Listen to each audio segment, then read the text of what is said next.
જય માતાજી મિત્રો, સ્વાગત છે તમારું આજના આપણા એક નવા બ્લોગ વિડીયોની અંદર. અને આજનો બ્લોગ વિડીયો આપણે ચાલુ કરેલો છે જે આપણું ઢાબાવાળું મકાન છે ત્યાં એની છત ઉપર ફરી એકવાર બ્લોગ વિડીયો આજે સ્ટાર્ટ કરેલો છે સાંજે 7 વાગે બરાબર. તો મિત્રો આજનો જે બ્લોગ વિડીયો જે છે આપણે આપણું ઢાબાવાળું મકાન છે ત્યાં ફરી એકવાર બ્લોગ વિડીયો આપણે શૂટિંગ કરી રહ્યા છીએ બરાબર અત્યારે. તો બ્લોગ વિડીયો જે છે ફરી સાંજે 7 વાગે સ્ટાર્ટ કરેલો છે અને આવી ગયેલા આપણું જે ઢાબાવાળું મકાન છે ત્યાં એની છત ઉપર બરાબર. તો મિત્રો ચોમાસાની સિઝન ચાલુ છે અને અત્યારના આપણા જે બ્લોગ વિડીયો આવે છે મોટા ભાગના જે બ્લોગ વિડીયો જે છે ચોમાસાને લગતા છે. અને બધા બ્લોગ વિડીયો જે છે એ તમામ બ્લોગ વિડીયો જે છે ચોમાસાને લગતા આવે છે બરાબર છે. તો આપણે વાત કરીએ કે ચોમાસાની અંદર ખેતી બરાબર. તો ચોમાસાની અંદર ખેતી થાય તો ડાંગર, પછી મકાઈ બરાબર, અને ભેંસો માટે ઘાસ એટલે કે સૂંઢિયું બરાબર, બાજરી આતે થાય બરાબર. 3 વસ્તુ થાય, બીજું તો કંઈ થાય નહીં. શાકભાજી આતે થાય પણ નુકસાન જાય વધારે એમ બરાબર ચોમાસાની અંદર. તો મિત્રો ચોમાસાની સિઝન બરાબર, અને ચોમાસાની અંદર આપણે ખેતી જોઈએ તો મતલબ કે ડાંગર, મકાઈ અને ભેંસો માટે ઘાસ સાથે સૂંઢિયું આતે એવું થાય બરાબર ચોમાસાની અંદર બરાબર. અને ચોમાસાની અંદર વધારે પાણી પડે આતે બરાબર, એના કારણે ડાંગરનો વધુ પડતો પાક કરવામાં આવે છે બરાબર. તો ચોમાસાની અંદર અલગ પ્રકારની ખેતી થાય અને ખેતીનું રહસ્ય આખું અલગ હોય. અને ઉનાળાની અંદર મિત્રો વાત કરીએ તો ઉનાળાની જે ખેતી છે બરાબર, ઉનાળાની અંદર દરેક વસ્તુઓ કરાય બરાબર. શાકભાજી ઉનાળાની અંદર થતી શાકભાજીઓ છે આ તે બરાબર. ઉનાળાની અંદર મકાઈ ન થાય બરાબર.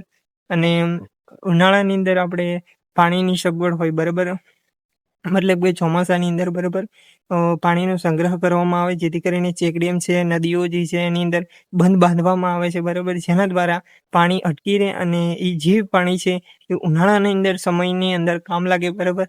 જ્યાં પાણી નથી મળતું બરાબર ત્યાં ઉનાળાની અંદર જે નદીઓ આતે ચેકડેમ જે હોય એના જે અંદર પાણી જે ખળાયેલું હોય બરાબર, તો એ પાણીની મદદથી આપણે જે ખેતીવાડી આતે છે એનું આપણે પૂરું પાડી શકીએ બરાબર. તો એની માટે સરકારે આતે ચેકડેમ આતે નદીઓ આતે ઘણું બધું પ્રોસેસિંગ કરેલી છે, યોજનાઓ આપણે નદીઓની બરાબર આતે, તો જેના દ્વારા આપણને ઉનાળાના સમયગાળાની અંદર પાણી મળી રહે બરાબર. અને જેમાં કે ઉનાળાની અંદર અલગ અલગ પ્રકારની ખેતી કરવામાં આવે છે અલગ અલગ બરાબર.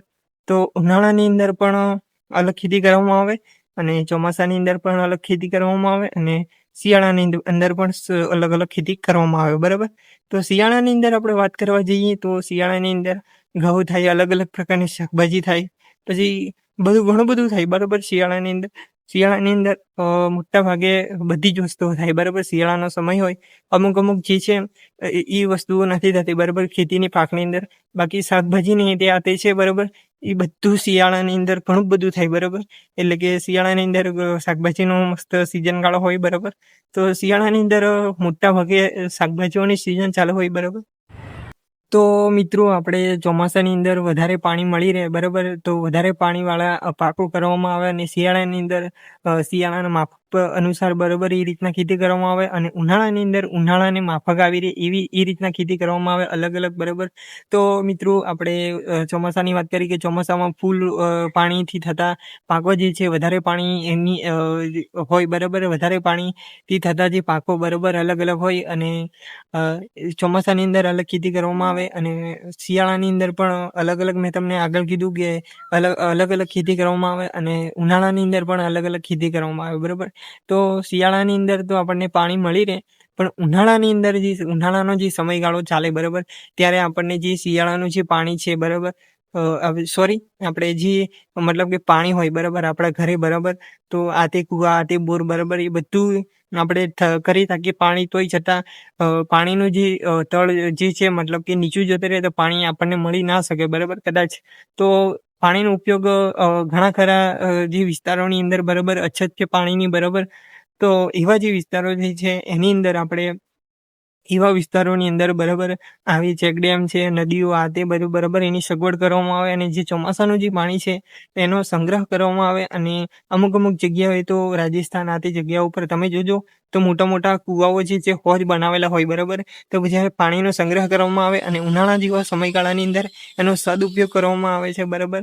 તો તમે ઉનાળાની અંદર કદાચ રાજસ્થાન એ બાજુ ગયા હશો તો મોટા મોટા કુવાઓ હશે, બરાબર. અને કુવાઓ જે હોય એની અંદર ઉપર ઢાંકેલું મસ્ત વ્યવસ્થિત રીતે હોય અને પાણી કાઢવા માટે થોડુંક જ ચોરસ બોક્સ રાખવામાં આવે જેનો પાણીનો સદુપયોગ થાય, બરાબર. ચોમાસાનું જે પાણી છે તે ત્યારે ચોમાસાનું જે સિઝન આવે ત્યારે એ જે કુવાનું ઉપરનું જે પડ હોય, મતલબ કે દરવાજા જેવું આદે હોય, બરાબર, તો એ ખોલી નાખવામાં આવે અને સદુપયોગ સારી રીતે અને ચોખ્ખું પાણી જે છે એ ઉનાળાની અંદર મતલબ કે ઉપયોગ કરવામાં આવે, બરાબર. રાજસ્થાન બાજુ વિસ્તારોની અંદર એવું મોટા ભાગે થાય છે. એ વાત ઘણી બધી જે વિસ્તારો જે છે ત્યાં મેં તમને વાત કરી કે પાણીની ઘણી બધી અછતો પડે, બરાબર.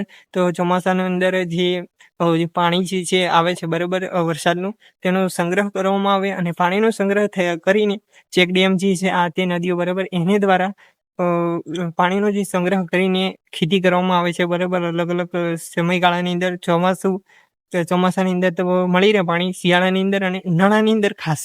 ઉનાળાની અંદર મિત્રો છે ને ખાસ આપણે પાણીની ઘણી બધી તંગી પડે છે અમુક વિસ્તારોની અંદર, બરાબર. આપણને તો એટલી બધી નથી પડતી, થોડી ઘણી આથી પડે, પણ બધું રેગ્યુલર એ બધું સેટ થઈ જાય છે, બરાબર.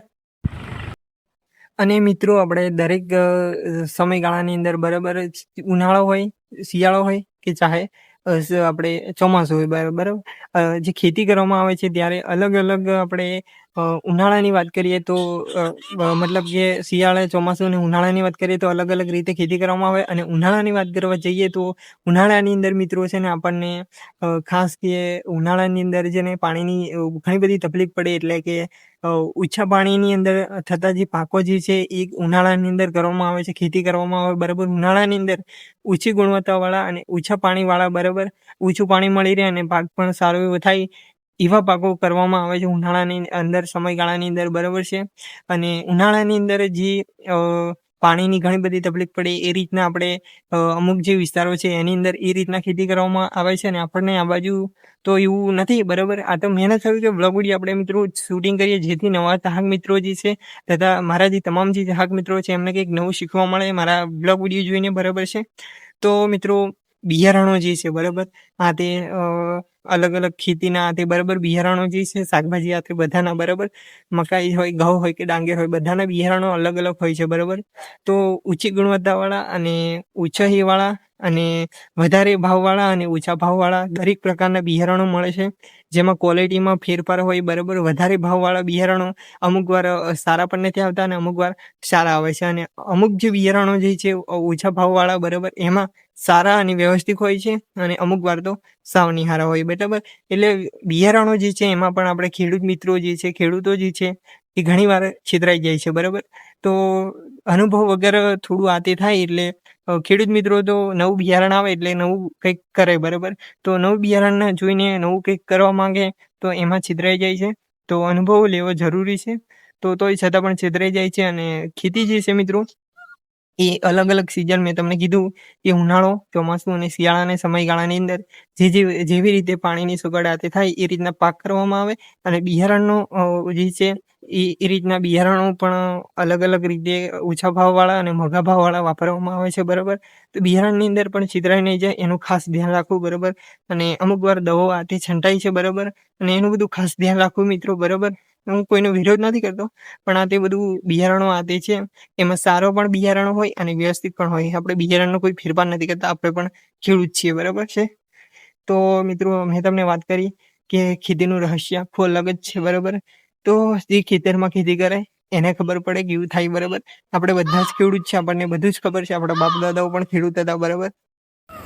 તો મિત્રો આપણે પણ મેં તમને વાત કરી કે ખેતી કરાય, બરાબર, પણ ખેતી કરાય તેની સાથે સાથે ધ્યાન પણ આપવું પડે, બરાબર. ખેતીની અંદર તો ખેતીની અંદર ધ્યાન આપવું એટલે કે સમયે સમયે પાણી એને મળવું જોઈએ, સમયે સમયે મતલબ કે પાણી તો પાણી પણ એની રેખદેખ રાખવું પડે, આ તે ઘણું બધું કરવું પડે, બરાબર. રેખદેખ રાખવું પડે, નહીં તો આ તે બધું ઘણું બધું જળ જનાવર જે હોય મતલબ, બરાબર, તે નુકસાન કરી જાય, બરાબર. તો ઘણું બધું ખાસ ધ્યાન રાખવું પડે. અને તમે ખેતી કરીને બેસી રહો તો કામ નહીં લાગે. અને બિયારણનું આપણે પછી એ કરો તો કોઈ મતલબ નથી, બરાબર. બિયારણ વ્યવસ્થિત હોય તો છતાં તમે ધ્યાન ના આપો તો ભૂલ આપણી ગણાય, બરાબર. તો બિયારણનો કોઈ દોષ નથી, બરાબર. તો બિયારણ પણ વ્યવસ્થિત રીતે સારું એવું અને અનુભવવાળું લાવવું, બરાબર, જેથી કરીને તમને પણ એ ન થાય અને બીજા જે એગ્રોવાળા જે ભાઈઓ હોય છે બરાબર, જે હોય ચાહકો હોય કે ગમે તે કહો બરાબર, હું ચાહકો કહું છું, તો એ પણ હોય તો એમને પણ ખોટું ના લાગે બરાબર. આપણો બ્લોગ વિડીયો કોઈને મતલબ કે નુકસાન કરે એવો છે નહીં બરાબર. ને બ્લોગ વિડીયો આપણે એવો શૂટિંગ પણ નથી કરતા. એમને એગ્રોવાળા ભાઈઓ જે બિહારનો આપણે કોઈનો વિરોધ કરવા માંગતા નથી. આ તો ચાહક મિત્રો જાગૃત થાય એના માટે આપણે બ્લોગ વિડીયો બનાવ્યો છે. ને આપણો જે બ્લોગ વિડીયો જે છે આપણો જે બ્લોગ વિડીયો મારો જે બ્લોગ વિડીયો જે છે કે મારો બ્લોગ વિડીયો જોઈને મિત્રો બીજા કંઈકને શીખવા મળે એ માટેના મારા પ્રયાસો હોય છે. તો મિત્રો આજનો જે બ્લોગ વિડીયો જે છે આપણે વધારે લાંબો થઈ જશે તો તમને બ્લોગ વિડીયો પણ જોવાની મજા નહીં આવશે બરાબર. તો બ્લોગ વિડીયો જે છે એ એટલે આપણે ટૂંકમાં પૂરો કરીએ છીએ બરાબર. અને સપોર્ટ કરો છો એવો ને એવો તમારા ભાઈને કરતા રહેજો, જેથી કરીને આપણી જે ચેનલ છે મિત્રો વધારે ગ્રો કરે અને સારી રીતે એવી ગ્રો કરે. અને આપણા જે ડેલી બ્લોગ વિડીયો જે છે અવનવી અપડેટો સાથે સવારે 7 વાગે તમારા ફોનની અંદર નવો બ્લોગ વિડીયો જે છે નવી અપડેટ સાથે આવે યુટ્યુબની અંદર બરાબર. અને આજનો જે બ્લોગ વિડીયો આપણે વધારે લાંબો નથી કરતા એટલે ટૂંકમાં પૂરો કરીએ, જેથી કરીને બ્લોગ વિડીયો વધારે લાંબો થઈ જશે તો તમને બ્લોગ વિડીયો જે છે તમને જોવાની મજા નહીં આવશે. તો બ્લોગ વિડીયો એટલે આપણે બસ ટૂંકમાં પૂરો કરીએ છીએ. તો સપોર્ટ કરો છો એવું એવું કરતા રહીજો બરાબર. મેં તમને કીધું કે આપણી જે ચેનલ છે વધારે ગ્રો થાય અને અવનવા બ્લોગ વિડીયો નવી અપડેટો સાથે તમારા ફોનની અંદર યુટ્યુબની અંદર આવતા રહે. તો બ્લોગ વિડીયો એટલે આપણે પૂરો કરીએ છીએ. તો મળીએ આવતીકાલે એક નવા અંદાજમાં નવા બ્લોગ વિડીયો સાથે. તો જય માતાજી, જય શ્રી કૃષ્ણ, રાધે રાધે, જય શ્રી રામ.